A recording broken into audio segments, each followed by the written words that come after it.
میرے نبی پاک صلی اللہ علیہ وسلم کا فرمان ہے، مصطفیٰ کریم نے فرمایا تو رب کی رضا کے لیے جھک جا، تو اللہ کے لیے جھک جا، رب تجھے عزت عطا فرما دے گا۔ تو توحید کا پہلا سبق یہ ہے کہ اللہ کے سامنے جھکنا ہے، کسی اور کے سامنے۔ معین الملت والدین عطا رسول ہند الولی حضرت خواجہ معین الدین چشتی اجمیری رحمت اللہ تعالی علیہ فرماتے میں حج کے لیے گیا، جب میں مینا مزدلفہ عرفات میں گیا تو ایک آدمی کو میں نے لبیک کہتے دیکھا۔ عقیدہ مسلمان کا رب ایک ہے، میرا رب ایک ہے، میرا رب ایک ہے، میرا مالک ایک ہے، وحدہ لا شریک ایک ہے میرا اللہ۔ فرماتے میں نے اس شخص کو دیکھا لبیک لبیک لبیک پکارتا، وہ آدمی جب لبیک کہتا تو جواب آتا لا لبیک، تو غیر حاضر ہے، پھر کہتا میں حاضر ہوں، پھر آواز آتی تو غیر حاضر ہے۔ حضرت خواجہ معین الدین اجمیری علیہ رحمہ فرماتے میں نے مجمع سے بازو پکڑ کے باہر نکالا، میں نے کہا بھائی تجھے پتا ہے جب تو لبیک کہتا ہے تو جواب آتا ہے لا لبیک، تو غیر حاضر ہے، تجھے پتا ہے؟ اب فرماتے وہ رو پڑا، کہنے لگا معین الدین مجھے پتا ہے۔ میں نے کہا اچھا؟ کہنے لگا حضور 24 سال بیت گئے، میں ہر سال حج کرنے آتا ہوں،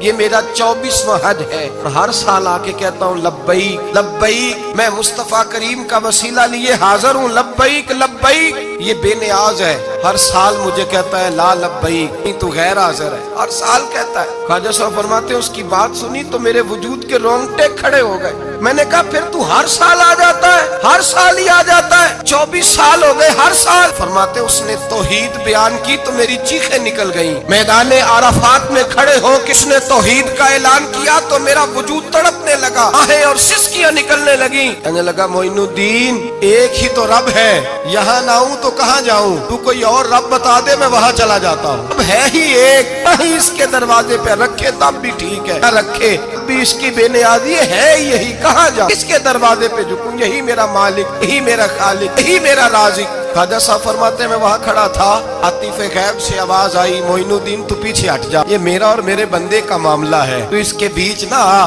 اگر میں نے ایک دفعہ بھی کہہ دیا کہ تو حاضر ہے تو یہ اگلے سال آئے گا نہیں، مجھے اس کا آنا پسند ہی بڑا ہے، 24 سال ہو گئے، اس کا بھی حج قبول فرمایا ہے، اس کی لبیک کی برکت سے قبول فرمایا۔ بھائی یاد رکھیں اور سمجھیں، توحید یہ ہے کہ میں تیرا ہوں، اے اللہ میں مالک میں تیرا ہوں، میں کدھر جاؤں؟ میرے اعلیٰ حضرت فاضل بریلوی رحمت اللہ علیہ کے والد گرامی خوبصورت بات فرماتے مجھے دعا مانگنے کا طریقہ میری بیوی نے سکھایا۔ حضرت کس طرح؟ فرمانے لگے ایک دن مجھے اس نے کوئی کام کہا، کوئی ضرورت گھر کی بتائی، تو میں نے کہا میرے پاس پیسے نہیں ہیں، کچھ دنوں میں دے دوں گا، عورتوں کا مزاج ہوتا ہے گھر کے کام انہوں نے بتانے ہوتے۔ 2-4 دن کے بعد کہنے لگی حضرت ایک کام کہا تھا، فرمانے لگی ابھی جیب میں پیسے نہیں ہیں، ذرا آتے ہیں تو کچھ کر دیتا۔ 2-4 دن کے بعد پھر عرض کرتی حضور وہ میں نے کچھ گزارش کی تھی، فرماتے مجھے غصہ آیا، ناراض ہوا، میں نے کہا تو بار بار کہتی رہتی ہے، تجھے بتایا تو ہے ابھی میرے پاس پیسے نہیں، کہیں سے آتے ہیں تو دے دوں گا۔ فرماتے جب میں نے جھڑکا تو وہ بھلی مانس رو پڑی، اور رو کر کے اس نے لفظ کہے تو مجھے رب کریم کی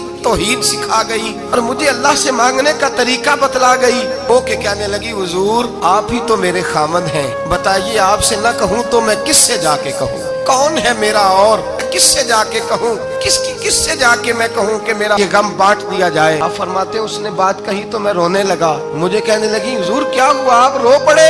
تو میں نے کہا سمجھ آ گئی ہے، جب میں بھی کہوں گا نا مولا میں بڑا پریشان ہوں، میں دکھی ہوں، تکلیف میں ہوں، آزمائش میں ہوں، میں بیمار ہوں، اے اللہ اولاد کی وجہ سے پریشان ہوں، اے اللہ میں جوان بیٹی کے سبب سے پریشان ہوں، اے اللہ فلاں تکلیف سے پریشان ہوں، اے اللہ میر زبانہ میری غربت کا مذاق اڑاتا ہے، اے اللہ جائیدادوں والے مجھ بے گھر کو ستاتے ہیں، اے مولا زمانے کی تیز دھوپ آ گئی ہے، تو ہی میرا رب ہے، بتا تجھے نہ کہوں تو کس سے کہوں، تیری بارگاہ میں عرض نہ کروں تو کدھر جاؤں، تیرے حضور ناز نہ ہوں تو کہاں جاؤں؟ فرماتے ہیں جب میں یوں رو کے دعا کروں گا تو عرش کا مالک یقیناً دروازے کھول کے فرمائے گا میرا بندہ جو مانگتا ہے اسے فوراً عطا فرما دو، جو کہتا ہے اسے دے دو۔